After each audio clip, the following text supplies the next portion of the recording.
ಇದು ದಿಂಡಿಗಲ್ ತಲಕಾಪಟ್ಟಿನ ತಲಪಾಕಟ್ಟಿನ? ದೇಶಕ್ಕೆ ರೈತ ಎಷ್ಟು ಇಂಪಾರ್ಟೆಂಟ್, ಬಿರಿಯಾನಿಗೂ ರೈತ ಇಂಪಾರ್ಟೆಂಟ್. ಇಲ್ಲಿ ಮ್ಯಾಪ್ ನೋಡಿ ಗೈಸ್, ಇಲ್ಲಿ ಇಂಡಿಯಾ ಎಡ್ಜ್ ಕಾರ್ನರ್ ಅಲ್ಲಿ ಇದೀವಿ ಇವಾಗ. ಇದೆಲ್ಲ ಏನಿದೆ, ಇದು ಓಷನ್. ಇದು ಇಲ್ಲಿ ನಮ್ಮ ಸ್ಟೇ ಎದುರುಗಡೆನೆ ರಾಮೇಶ್ವರಂ ಬೀಚ್ ಇರೋದು. ಬೆಂಗಳೂರಿಂದ ಓಡ್ಬೇಕಾದ್ರೆ ಇದು ಮಾನ್ಸೂನ್ ರೈಡ್ ಅಂತ ಹೇಳಿದ್ದೆ, ಬಟ್ ಅನ್ಫಾರ್ಚುನೇಟ್ಲಿ ಇಲ್ಲಿ ಬಂದ್ಮೇಲೆ ಗೊತ್ತಾಯ್ತು ಇಲ್ಲಿ ಮಳೆನೇ ಇಲ್ಲ. ಈ ಜಾಗ ರಾಮಾಯಣಗೆ ಡೈರೆಕ್ಟ್ ಆಗಿ ಕನೆಕ್ಟ್ ಆಗುತ್ತೆ. ಸೊ ರಾಮ ಸೀತೆಗೆ ಕೊಟ್ಟಂತಹ ನೀರ್ನ ಇವಾಗ ನಾವು ಕುಡಿಯೋಣ. ಆಕ್ಚುಲಿ ಬರೋದೇನೋ ಬಂದ್ಬಿಟ್ಟೆ ಗೈಸ್, ಬಟ್ ರಿಟರ್ನ್ ಹೋಗ್ಬೇಕಾದ್ರೆ ಭಯ ಆಗ್ತೈತೆ. ನಾವು ಅಟ್ ಸಮ್ ಪಾಯಿಂಟ್ ನೋಡಿದ್ರೆ ಈ ತರ ಕಾಣಿಸುತ್ತೆ.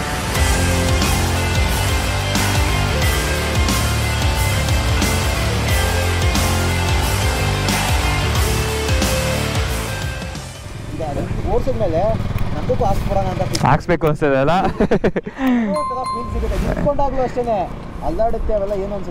ಹೌದು. Finally back on my Jatayu. So Dindigul ಹತ್ರ ಬಂದ್ವಿ. ಲೆಫ್ಟ್ ಹೋದ್ರೆ ಚೆನ್ನೈ 421 ಕಿಲೋಮೀಟರ್ಸ್ ಆ್ಯಂಡ್ ಆ ಕಡೆ ಹೋದ್ರೆ ತಿರ್ಚಿ ಹೋಟೆಲ್ ಎಲ್ಲಿದೆ. ಸೊ ಇಲ್ಲೇ ಇದೆ ನೋಡಿ ದಿಂಡಿಗಲ್ ತಲಕಾಪಟ್ಟಿ. 4 ಬೆಸ್ಟು 7 ಸಿಕ್ತು. ಇದು ದಿಂಡಿಗಲ್ ತಲಕಾಪಟ್ಟಿನ ತಲಪಾಕಟ್ಟಿನ? Thalappakatti. Okay okay. So finally Dindigul Thalappakatti biryani ಹತ್ರ ಬಂದಿದ್ದೀವಿ. ನಮ್ಮ ಏನಪ್ಪ ಮಾತಾಡ್ತಾನೆ, ಬಿಸಿ ಬಿಸ್ನೆಸ್ ಮ್ಯಾನ್. ಇಷ್ಟೇ ಜೀವನ. ನಾನು actually first time Dindigul Thalappakatti biryani ಹೋಗಿದ್ದೆ, ಬೆಂಗಳೂರಲ್ಲಿ ಹೋಗಿದ್ದೆ, ಟ್ರೈ ಮಾಡಿದ್ದೆ. ಆ ವ್ಲಾಗು ನೀವು ನೋಡಿರ್ತೀರಾ, ನೋಡಿಲ್ದೇ ಇರೋರು ಏನು ಮಾಡೋಕ್ಕಾಗಲ್ಲ. ಆ ವ್ಲಾಗ್ ಇವಾಗಿಲ್ಲ. ಸೊ ಇವಾಗ ಇದು ಬಂದರೆ ಒರಿಜಿನಲ್, ಅಂದರೆ ಲೈಕ್ ಇಲ್ಲಿಂದನೇ ಅಸೋಸಿಯೇಟ್ ಆಗಿರೋದು. ಓಜಿ ನಮ್ಮ ಥರ ಓಜಿ ದಿಂಡಿಗಲ್ ತಲಪಾಕಟ್ಟಿ ಬಿರಿಯಾನಿ. ಸೊ ಬೆಂಗಳೂರಲ್ಲಿರೋದು ಇದು ಫ್ರಾಂಚೈಸ್ಗಳು ಅಷ್ಟೇ, ಬಟ್ ಆ್ಯಕ್ಚುಲ್ ಒರಿಜಿನಲ್ ಟೇಸ್ಟ್ನ ನೀವು ಟ್ರೈ ಮಾಡಬೇಕು ಅಂತಂದರೆ ಇಲ್ಲಿಗೆ ಬರಬೇಕು. ಇಲ್ಲಿ ನೋಡ್ಬೋದು ಕ್ರೌಡ್ ಇದೆ, ತುಂಬಾ ಕ್ರೌಡ್ ಇದೆ ಇಲ್ಲಿ. ಸೊ ಇವಾಗ ನಾವು ಮಟನ್ ಬಿರಿಯಾನಿ ಆರ್ಡರ್ ಮಾಡಿದ್ದೀವಿ. ಮಟನ್ ಬಿರಿಯಾನಿ, ಆಮೇಲೆ ತಂದೂರಿ ಚಿಕನ್, ಅದಾದಮೇಲೆ ಲೈಮ್ ಸೋಡಾ, ಅದಾದಮೇಲೆ ಇನ್ನೇನು ಆರ್ಡರ್ ಮಾಡಿದ್ರೆ jamun ice cream and omelette for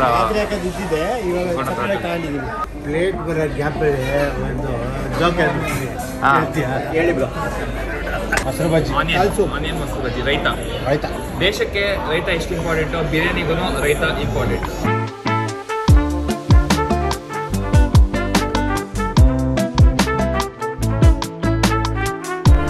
okay. So ಒಳ್ಳೆ ಲಂಚ್ ಆಯಿತು. ಸೊ ನಿಮಗೆ ಲೊಕೇಶನ್ ತೋರಿಸ್ತೀನಿ ನೋಡಿ. ಇಲ್ಲಿ ಆ್ಯಕ್ಚುಲಿ ಒಂದು ಜಂಕ್ಷನ್ ಇದೆ. ತಿರ್ಚಿ ಮತ್ತು ಚೆನ್ನೈಗೆ ಒಂದು ಕಡೆ ಹೋಗುತ್ತೆ, ಮಧುರೈಗೆ ಒಂದು ಕಡೆ ಹೋಗುತ್ತೆ, ಕರೂರ್ಗೆ ಒಂದು ಕಡೆ ಹೋಗುತ್ತೆ. ಇದೇ ಜಂಕ್ಷನ್ ಹತ್ರ ಬಂದರೆ ಇಲ್ಲೇ ನಿಮಗೆ ಸಿನ್ಸ್ 1957 ಅಂತ ಇದೆ ನೋಡಿ, ದಿಂಡಿಗಲ್ ತಲಪಾಕಟ್ಟಿ. ಸೊ ಇದು ಆ್ಯಕ್ಚುಲಿ ಒರಿಜಿನಲ್ ಲೊಕೇಶನ್ನು. ಸೊ ಇಲ್ಲೇ ನೋಡ್ಕೊಂಬಿಡಿ. ಆರಾಮಾಗಿ ಶೇಡಲ್ಲಿ ಹಾಕ್ಕೊಂಡು ಇವಾಗ ಚೈನ್ ಲೂಬ್ ಎಲ್ಲನೂ ಮಾಡಿದ್ವಿ. ಮಧುರೈ ರೂಟ್ ಮೇಲೆ ನೆಕ್ಸ್ಟು ಡೈರೆಕ್ಟ್ ರಾಮೇಶ್ವರಂ ಹೋಗ್ತೀವಿ. ಹೇಗಿತ್ತು ಬಿರಿಯಾನಿ? ಇಷ್ಟ ಆಯ್ತಾ? ಹೌದಾ? ತಲಕಾಯಿ ಪಟ್ಟಿ. ಸೊ ಆ್ಯಸ್ ಆಫ್ ನಾವು ಕವರ್ ಮಾಡಿರೋ ಡಿಸ್ಟೆನ್ಸ್ ಬಂದು 364. ಸೊ ನಮಗೆ ಇವತ್ತಿಗೆ ಇನ್ನೊಂದು 200-250 ಕಿಲೋಮೀಟರ್ ಇದೆ. So depends on the timing. ನಾವು ರಾಮೇಶ್ವರಂಗೆ ಎಷ್ಟು ಗಂಟೆಗೆ ರೀಚ್ ಆಗ್ತೀವಿ ಅನ್ನೋದ್ರ ಮೇಲೆ ನೆಕ್ಸ್ಟ್ ಏನು ಮಾಡ್ತೀವಿ ಅನ್ನೋದು ಡಿಪೆಂಡ್ ಆಗುತ್ತೆ. ಸೊ ನೋಡೋಣ. ಫಸ್ಟ್ ಇವಾಗ ಅಲ್ಲಿಗೆ ಹೋಗೋಣ. ನಡಿ. Madurai 68 kilometre left. Hello. So ಬಾಯ್ಸ್ಗೆ ಏನೋ ಒಂಥರ ಖುಷಿ ಗುರು ಬೈಕಸ್ನ ನೋಡಿದ್ರೆ. 3 hours later.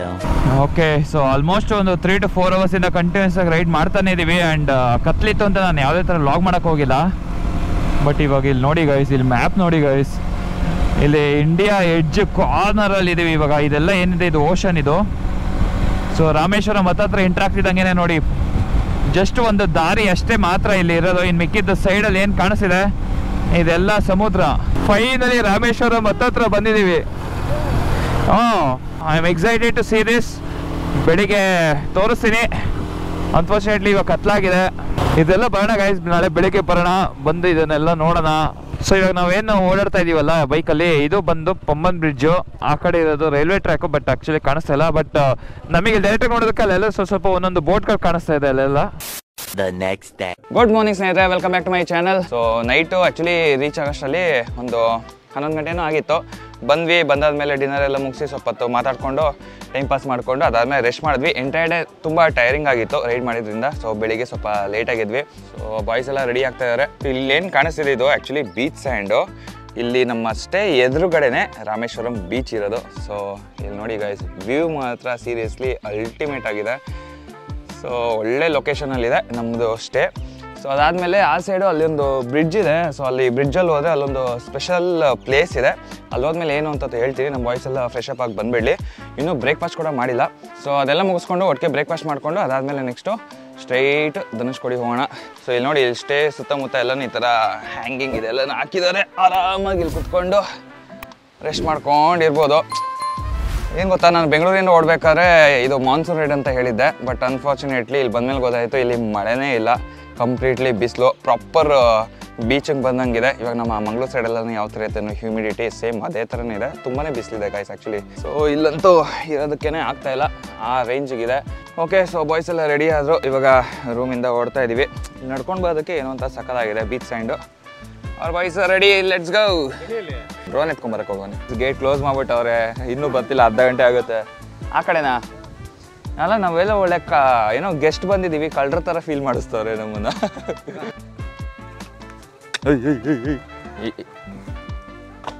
ಬೇಗ ಬರ್ರೋ, ನೀನೇನಪ್ಪ ಸಣ್ಣಕ್ಕಿದ್ದು ಹೋಗ್ಬಿಟ್ಟೆ. ಅಲ್ಲಿ ನಿಂತ್ಕೊಳ್ರಿ ನೀವು ಹೋಗ್ಬಿಟ್ಟು ಇಲ್ಲಿಂದ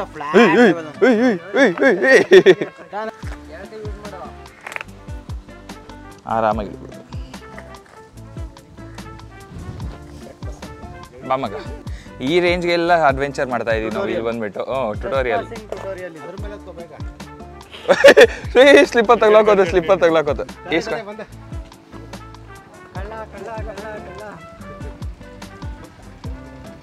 ಹೇಳಿ ಹೇಳಿ ಫಸ್ಟು. ಸಿಕ್ತು ಕಂಟೆಂಟ್ ಸಿಕ್ತು. ಓಕೆ, ಸೊ ಬಾಯ್ಸ್ ಕಾಂಪೌಂಡ್ ಎಲ್ಲ ಜಂಪ್ ಮಾಡ್ಕೊಂಡು ಬರ್ತಾ ಇದೀವಿ. ಸೊ ಜಂಪಿಂಗ್ ಅಂತ ಅಂದಿದ ತಕ್ಷಣ ನಮಗೆ ನೆನಪಾಗೋದು ಆಂಜನೇಯ. ಆ್ಯಂಡ್ ಆಂಜನೇಯ ಇರೋದು ರಾಮಾಯಣದಲ್ಲಿ. ಆ್ಯಂಡ್ ಈ ಜಾಗನೂ ಅಂಥ ಜಾಗದಲ್ಲೇ. ಆ್ಯಕ್ಚುಲಿ ಈ ಜಾಗ ರಾಮಾಯಣಗೆ ಡೈರೆಕ್ಟಾಗಿ ಕನೆಕ್ಟ್ ಆಗುತ್ತೆ. ಸೊ ಇಲ್ಲೇನಿದೆ, ಇದು ಟೆಂಪಲ್ಲು. ಇಲ್ಲಿ ಇವಾಗ ಎಂಟ್ರ್ ಆಗೋಣ. ಎಂಟ್ರ್ ಆಗ್ಬಿಟ್ಟು ಅಲ್ಲೆಲ್ಲ ತೋರಿಸ್ತೀನಿ ಅಲ್ಲಿ. ಆ್ಯಂಡ್ ಅಲ್ಲೊಂದು ಬಾವಿ ಇದೆ ಅಂತ ಹೇಳಿದ್ನಲ್ಲ, ಅಲ್ಲೂ ತುಂಬ ವಿಶೇಷತೆ ಇದೆ. ಅದ್ರ ಬಗ್ಗೆ ಇಲ್ಲೆಲ್ಲನೂ ಬರ್ದಿದ್ದಾರೆ. Lord Rama made this theertham to quench the thirst of Sita by dipping the bow into the sea water. ಕನ್ನಡದಲ್ಲಿ ಹೇಳಬೇಕು ಅಂದ್ರೆ ಸೀತೆಗೆ ಬಾಯಾರಿಕೆ ಆದಾಗ ಬಾಣ ಬಿಟ್ಟು ಒಂದು ಉಪ್ಪು ನೀರು ಸಿಗೋ ಜಾಗದಲ್ಲಿ ಸಿಹಿ ನೀರನ್ನ ತರಿಸಿರೋದು ಅಷ್ಟೇ. ಎಸ್.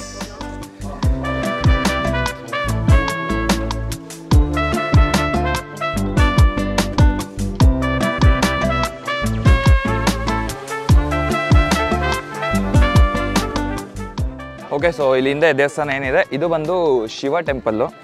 I sir. ಆಹಾ, ಇವಾಗ ಇಲ್ಲಿ ಬಂದಾದ್ಮೇಲೆ ಸ್ವಲ್ಪ ತಣ್ಣಗೆ ಗಾಳಿ ಹೊಡಿತಾ ಇದೆ. ಇಷ್ಟೊತ್ತವರೆಗೂ ಅಲ್ಲಿ ರೂಮ್ ಹತ್ರ ಹೆವಿ ಶೆಕೆ ಇತ್ತು.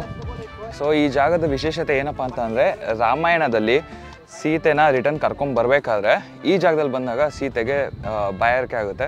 ಸೊ ಬಾಯಾರಿಕೆ ಆದಾಗ ಇದು ಮೊದಲೇ ಗೊತ್ತಿರೋಂಗೆ ಇದು ಸಮುದ್ರದಲ್ಲಿ ನಿಮಗೆ ಉಪ್ಪು ನೀರು ಮಾತ್ರ ಸಿಗೋದು. ಬಟ್ ಉಪ್ಪು ನೀರು ಕುಡಿಯೋಕ್ಕಾಗಲ್ಲ ಅಂತ ಅಂದ್ಬಿಟ್ಟು ರಾಮ ಏನು ಮಾಡ್ತಾರೆ, ಬಿಲ್ಲು ಬಾಣದಲ್ಲಿ ಇಲ್ಲಿಂದ ಸಿಹಿ ನೀರನ್ನ ತರಿಸೋದು. ಸೊ ಇದೇ ನೀರು ಅದು. ಸೊ ರಾಮ ಸೀತೆಗೆ ಕೊಟ್ಟಂತಹ ನೀರನ್ನ ಇವಾಗ ನಾವು ಕುಡಿಯೋಣ.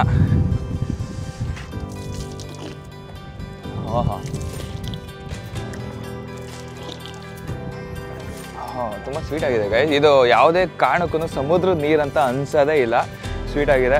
ಸೊ ಯೂಶಲಿ ಸಮುದ್ರದ ನೀರು ನಮಗೆ ಕುಡಿಯೋದಕ್ಕೇ ಆಗಲ್ಲ, ಅಂಥದ್ರಲ್ಲಿ ಈ ಬಾವಿನಲ್ಲಿ ಈ ಥರ ನೀರು ಸಿಗುತ್ತೆ ಅನ್ನೋದು ವಿಶೇಷತೆ.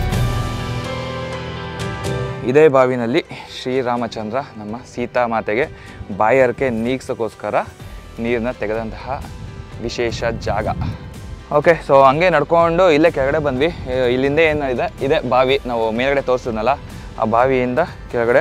ಸೊ ಇಲ್ಲಿ ಎಡ್ಜಿಗೆ ಬಂದಿದ್ದೀವಿ. ಆ ಬ್ರಿಡ್ಜ್ ಕೆಳಗಡೆ ನೋಡೋದಕ್ಕೆ ಮಾತ್ರ ಸಖತ್ ಬ್ಯೂಟಿಫುಲ್ ಆಗಿದೆ ಗೈಸ್. ಏನೋ ಒಂಥರ ಈ ಬೀಚ್ ಹತ್ರ ಬಂದಾಗ ಈ ನೀರು ಸೌಂಡ್ ಕೇಳಿಸ್ಕೊಳ್ಳೋದಕ್ಕೇ ಒಂಥರ ಖುಷಿ ಆಗುತ್ತೆ. ನೋಡಿ ಹೇಗಿದೆ, ಸಖತ್ತಾಗಿ ಕಾಣಿಸ್ತದೆ. ಬಟ್ ನೀರು ನೋಡಿ ಗೈಸ್ ಎಷ್ಟು ಕ್ಲಿಯರ್ ಇದೆ, ಕೆಳಗಡೆ ಕಲ್ಲೆಲ್ಲ ಕಾಣಿಸ್ತಾ ಇದೆ.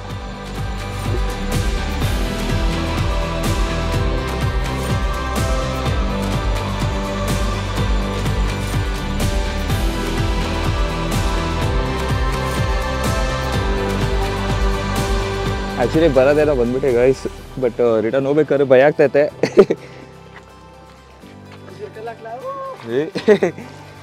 Okay successfully completed. ಬಟ್ ನೀವು ಈ ಥರ ರಿಸ್ಕ್ ಎಲ್ಲ ತೊಗೊಳಕ್ಕೆ ಹೋಗ್ಬೇಡಿ.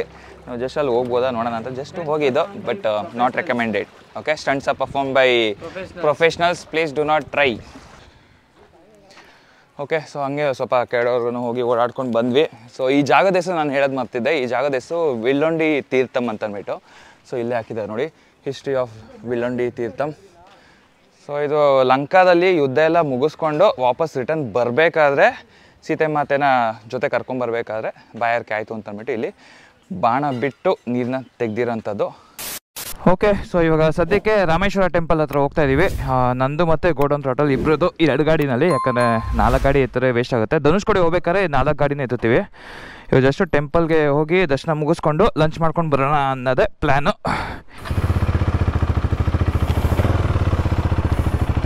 ಸದ್ಯಕ್ಕೆ 360 ಎತ್ಕೊಂಡಿದ್ದೀವಿ. ಅಲ್ಲೆಲ್ಲ ಸ್ವಲ್ಪ ಅಂದರೆ ಹೋಗ್ಬೇಕಾದ್ರೆ ರೆಕಾರ್ಡ್ ಮಾಡೋಣ. ಈ ಬೀಚಲ್ಲಿ ಹೋಗೋದೇ ಒಂಥರ ಮಜಾ.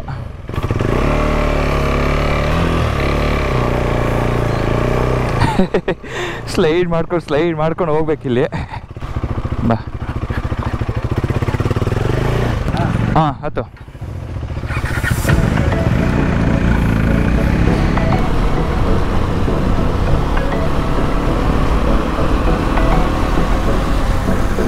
ವಿಂಡ್ ಮಾತ್ರ ಹೆವಿ ಇದೆ ಗೈಸ್. ಇದು ಹೆಂಗೆ ಅಂದರೆ ಭಾರತದ ಕಾರ್ನರಲ್ಲಿ ಇರೋದು. ಸೊ ನೀವು ಸೌತ್ ಇಂಡಿಯಾ ಬಂತು ಅಂತಂದರೆ ಕನ್ಯಾಕುಮಾರಿ ಬಾಟಮಲ್ಲಿ ಇರೋದು. ಇನ್ನು ಸ್ವಲ್ಪ ರೈಟ್ ಸೈಡ್ ಬಂದರೆ ಧನುಷ್ಕೋಡಿ, ರಾಮೇಶ್ವರಂ ಎಲ್ಲನೂ ಇರೋದು. ಸೊ ಇದು ಇಂಡಿಯಾದ ಬಾರ್ಡರು. ಸೊ ಭಾರತದಿಂದ ಶ್ರೀಲಂಕಾಗೆ ಏನು ಬ್ರಿಡ್ಜ್ ಕಟ್ಟಿದ್ರಲ್ಲ ಅದೆಲ್ಲನೂ ಇಲ್ಲಿ ಧನುಷ್ಕೋಡಿಯಿಂದನೇ ಮಾಡಿರೋದು. ರಾಮನಾಥ ಸ್ವಾಮಿ ಟೆಂಪಲ್ 2.5 ಕಿಲೋಮೀಟರ್ಸ್. ಓಕೆ, ಸೊ ಎದುರುಗಡೆ ಏನು ಕಾಣಿಸ್ತಿದೆ ಅದೇ ಟೆಂಪಲ್ಲು. ರೈಟ್ ಸೈಡ್ ಹೋದರೆ ಧನುಷ್ಕೋಡಿಗೆ ಹೋಗ್ತೀವಿ. ಧನುಷ್ಕೋಡಿಗೆ ಇಲ್ಲಿಂದ ಒಂದು 16-18 ಕಿಲೋಮೀಟರ್ ಇದೆ. ತುಂಬ ದೊಡ್ಡದಾಗಿದೆ ಗೈಸ್ ಟೆಂಪಲ್ಲು ಒಳಗಡೆ, ಇಲ್ಲಿಂದಾನೆ ಕಾಣಿಸ್ತಿದೆ. ಸೊ ಇದು west tower entrance. I think different entrance ಇದೆ. ಮುರುಘದ ಇಡ್ಲಿ ಅಲ್ವಾ? ಸೊ ಗಾಡಿ ಇಲ್ಲೇ ಹಾಕೋಣ. ಓಕೆ, ಸೊ ಬೇಗ ಹೋಗಿ ದರ್ಶನ ಮುಗಿಸ್ಕೊಂಡು ಬರೋಣ. ಇವತ್ತು ವೀಕ್ ಡೇ ಆಗಿರೋದ್ರಿಂದ ಕ್ರೌಡೇನು ಅಷ್ಟೊಂದಿಲ್ಲ. ಸೊ ಹಿಂಗಡಲ್ಲಿ ಚಪ್ಪಲಿ ಸ್ಟ್ಯಾಂಡ್ ಇತ್ತು, ಚಪ್ಪಲಿ ಸ್ಟ್ಯಾಂಡಲ್ಲಿ ಬಿಟ್ಬಿಟ್ಟು ಇವಾಗ ಟೆಂಪಲ್ ಎಂಟ್ರ್ ಆಗ್ತಾ ಇದ್ದೀವಿ. ಇದೇ ವೆಸ್ಟ್ ಅವರ್ ಎಂಟ್ರೆನ್ಸ್. ನೋಡ ಬನ್ನಿ, ತುಂಬ ದೊಡ್ಡದಿದೆ ಅಲ್ಲ ಟೆಂಪಲ್ಲು, ಸಕ್ಕ ದೊಡ್ಡದಿದೆ. ಮಾರ್ಕೆಟ್. ಸೊ ಮೋಸ್ಟ್ಲಿ ಇವತ್ತು ವೀಕ್ ಡೇ ಇರೋದ್ರಿಂದ ಎಲ್ಲ ಕ್ಲೋಸ್ ಮಾಡಿಬಿಟ್ಟಿದ್ದಾರೆ, ಓಪನ್ ಇಲ್ಲ. ವೀಕೆಂಡ್ ಇದ್ದಿದ್ರೆ ಸರಿಯಾಗಿರೋದು. ಪುರಾಣ ಕಾಲದ ಟೆಂಪಲ್ಲು ಇದು. ಆರ್ಕಿಟೆಕ್ಚರ್ ಏನೋ ಅಂತ ಡಿಫ್ರೆಂಟ್ ಆಗಿದೆ. ನಾನು ಇನ್ನೊಂದು ಏನು ಗೊತ್ತು ಅಬ್ಸರ್ವ್ ಮಾಡಿದ್ದು, ಹೊರಗಡೆ ಹ್ಯೂಮಿಡಿಟಿ ಸೆಕೆ ತುಂಬ ಜಾಸ್ತಿ ಇದೆ, ಬಟ್ ಇಲ್ಲಿ ಫುಲ್ ತಂಪಾಗಿದೆ. ಸೊ ಈ ಆರ್ಕಿಟೆಕ್ಚರ್ಗೆ ಯೂಸ್ ಮಾಡಿರೋಂಥ ಮೆಟೀರಿಯಲ್ಲು ಆಗಿನ ಕಾಲದಲ್ಲೇ ಯಾವ ಥರ ಇತ್ತು ಅಂತ. ಮೇನು ಕಲ್ಲು. ನಿನ್ನ ಕಲ್ಲು ಆಲ್ಮೋಸ್ಟ್ 99% ಅಬ್ಸರ್ವ್ ಮಾಡ್ಬಿಡ್ತದೆ ಹೀಟ್ನ. ಇನ್ನೊಂದು ಆಪೋಸಿಟ್ ಸೈಡಲ್ಲಿ ಬರಕ್ಕೆ ಬಿಡಲ್ಲ. ಅಂಟಿಲ್ ಅನ್ಲೆಸ್ ನೀನು ಬೆಂಕಿನೇ ಹಾಕಿ ಇದು ಮಾಡಿದಾಗ ಮಾತ್ರ ಹಂಗಾಗೋದು, ಇಲ್ಲ ಅಂತಂದ್ರೆ ಬಿಡಲ್ಲ. ಮತ್ತೆ ವೆಂಟಿಲೇಷನ್ ನೋಡಿ. ಹೌದು, ವೆಂಟಿಲೇಷನ್ ನೋಡಿ. ಇದು ತುಂಬ ದೊಡ್ಡದಿದೆ ಗೈಸ್. ಇಲ್ಲಿ ನೋಡಿ, ಈ ಕಡೆಯಿಂದ ಈ ಕಡೆಗೆ 1001 ಏನೋ ಪಿಲ್ಲರ್ಗಳಿದೆ ಅಂತೆ. 1001 ಪಿಲ್ಲರ್ ಸರಿ ಗೊತ್ತಿಲ್ಲ. ಆಮೇಲೆ ಯಾರು ಕಮೆಂಟಲ್ಲಿ ಬಟ್ ಇದು ಒಳ್ಳೆ ಆರ್ಕಿಟೆಕ್ಚರು. ಅಂದರೆ ಇದು ನಾವು ಜಾಸ್ತಿ ಇನ್ಫಾರ್ಮೇಟಿವ್ ಅನ್ನೋಕ್ಕಿಂತ ನಾವು ಈ ಟೆಂಪಲ್ ಬಂದಾಗ ನಾವೇನು ಎಕ್ಸ್ಪೀರಿಯನ್ಸ್ ಮಾಡ್ತಾ ಇದೀವಿ ಅದನ್ನ ಮಾತ್ರ ನಾವು ಶೇರ್ ಮಾಡ್ಕೊಳ್ತೀವಿ. ನಾನು ಫಸ್ಟ್ ಟೈಮು, ಎಲ್ಲ 4 ಜನ ಫಸ್ಟ್ ಟೈಮೇ ಇವತ್ತು. ಹೌದು, ಯಾಕಂದ್ರೆ ನಾನು ಅಷ್ಟರಿ ಬಂದ್ರು ದೇವಸ್ಥಾನಕ್ಕೆ ಇದುವರೆಗೂ ಬಂದಿಲ್ಲ. ಇವ್ರ ಟೆಂಪಲ್ಗೆ ಇದೆ ಫಸ್ಟ್ ಟೈಮ್ ಬಂದಿರೋದು. ಆ್ಯಕ್ಚುಲಿ ಒಂದು ಪಾಯಿಂಟ್ ಇದೆ, ಇದನ್ನು ಕರೆಕ್ಟಾಗಿ ನೋಡಿದ್ರೆ ಎಲ್ಲ ಪಿಲ್ಲರ್ಸು ಬಂದು ಒಂದು ಡಯಾಗ್ನಲ್ ಆಗಿ ಒಂಚೂರು ಸೇರ್ಕೊಳ್ತೆ. 1 ಮಿಲಿಮೀಟರ್ನು ಆಗ್ತಾ ಇಲ್ಲ. ಇದು ಒಂದೇ ಒಂದು ಪಿಲ್ಲರ್ ಇಂದ ಹಂಗೆ ಎಕ್ಸಾಕ್ಟ್ ಆಗಿದೆ ಎಲ್ಲ. ಸೀರಿಯಸ್ಲಿ ಗೈಸ್, ಆಗಿನ ಜಮಾನ್ ಕಾಲದಲ್ಲೇ ಯಾವ ಥರ ಆರ್ಕಿಟೆಕ್ಚರಲ್ ಟೆಕ್ನಾಲಜಿ ಯಾವ ಥರ ಇತ್ತು ಅಂತ ಅಂದ್ಬಿಟ್ಟು ಜಸ್ಟ್ ಇಮ್ಯಾಜಿನ್ ಮಾಡ್ಕೊಳಕ್ಕೂ ಆಗಲ್ಲ. ಫಾರ್ ಎಕ್ಸಾಂಪಲ್ ನಮ್ಮ ಕರ್ನಾಟಕದಲ್ಲೇ ತುಂಬ ಟೆಂಪಲ್ಗಳಿದೆ. ಹಂಪಿ ಆರ್ಕಿಟೆಕ್ಚರ್ ಆಗಿರ್ಬೋದು, ಇಲ್ಲಿ ಅನಂತಪುರಂ ಟೆಂಪಲ್ಲು ಆಗಿರ್ಬೋದು, ಇಲ್ಲಿ ರಾಮೇಶ್ವರ ಟೆಂಪಲ್ ಆಗಿರ್ಬೋದು. ಸೌತ್ ಇಂಡಿಯಾದಲ್ಲೇ ತುಂಬ ಎಕ್ಸಾಂಪಲ್ಸ್ಗಳಿದೆ ಈ ಥರದ್ದು ಹಿಸ್ಟೋರಿಕ್ ಎಕ್ಸಾಂಪಲ್ಸ್ಗಳು. ಆ್ಯಕ್ಚುಲಿ ಸೌತ್ ಇಂಡಿಯಾನೇ cradle of Indian temples Aihole. ಅಲ್ಲಿಂದನೇ ಈ ಶೈಲಿ ಎಲ್ಲ ಬಂದಿರೋದು ಐಹೊಳೆ. ನಾವು ಅಟ್ ಸಮ್ ಪಾಯಿಂಟ್ ನೋಡಿದ್ರೆ ಈ ತರ ಕಾಣಿಸುತ್ತೆ, ಲೈಕ್ ಎಲ್ಲ ಕನ್ವರ್ಜ್ ಆಗುತ್ತೆ. ಮೇಲ್ಗಡೆ ಕೆಳಗಡೆ ಸೈಡ್ ಅಲ್ಲಿ ಆಂಗಲ್ಸ್ ಗಳೆಲ್ಲ ಹೋಗಿ ಕೆಳಗಡೆ ನೋಡಿದಾಗ ಒಳಗಡೆ ಆತರ. ಇದು ಎಲ್ಲಿ ನಿಂತ್ಕೊಂಡ್ರೆ ಕಾಣಿಸುತ್ತೆ ಗೊತ್ತಿಲ್ಲ ನನಗೆ, ತಿಳ್ಕೊಂಡು ನೋಡಂತದ್ದು. ಅಂಡ್ ಇದರಲ್ಲಿ ಪಿಲ್ಲರ್ಗಳು ಎಷ್ಟು 1212 1212 ಪಿಲ್ಲರ್ಸ್ಗಳಿದೆ ಟೋಟಲ್. ಓಕೆ, ಸೊ ದರ್ಶನ ಎಲ್ಲ ಮುಗಿಸ್ಕೊಂಡು ಬಂದ್ವಿ. ಮುಗಿಸ್ಕೊಂಡು ಬರೋಷ್ಟರಲ್ಲೇ ಇಲ್ಲೇ 4 ಗಂಟೆ ಆಯಿತು. ಊಟ ಮುಗಿಸ್ಕೊಂಡು ಡೈರೆಕ್ಟ್ ಪಂಬನ್ ಬಿಟ್ಟು ಹೋಗೋಣ ಅಂತ ಅಂದ್ಕೊಂಡಿದ್ವಿ. ಯಾಕಂದ್ರೆ ಇಲ್ಲಿ ಟೈಮ್ ಆಗೋಯ್ತಲ್ಲ, ಧನುಷ್ಕೋಡಿನಲ್ಲಿ ಸ್ವಲ್ಪ ಅಷ್ಟೊಂದು ಚೆನ್ನಾಗಿರಲ್ಲ ಈ ಟೈಮಲ್ಲಿ ಹೋದರೆ. ಅದು ಸನ್ರೈಸ್ ಪಾಯಿಂಟ್ ಆಗಿರೋದ್ರಿಂದ ನಾಳೆ ಬೆಳಿಗ್ಗೆನೇ ಹೋಗೋಣ ಅಂತ ಅಂದ್ಕೊಂಡ್ವಿ. ಸೊ ಮತ್ತೆ ಚೇಂಜ್ ಇನ್ ಪ್ಲ್ಯಾನ್. ಸೊ ನೋಡೋಣ, ಫಸ್ಟ್ ಇವಾಗ ಊಟ ಮುಗಿಸೋಣ. ಊಟ ಮುಗಿಸ್ಬಿಟ್ಟು ಆಮೇಲೆ ಏನು ಅಂತಬಿಟ್ಟು ಹೇಳ್ತೀನಿ.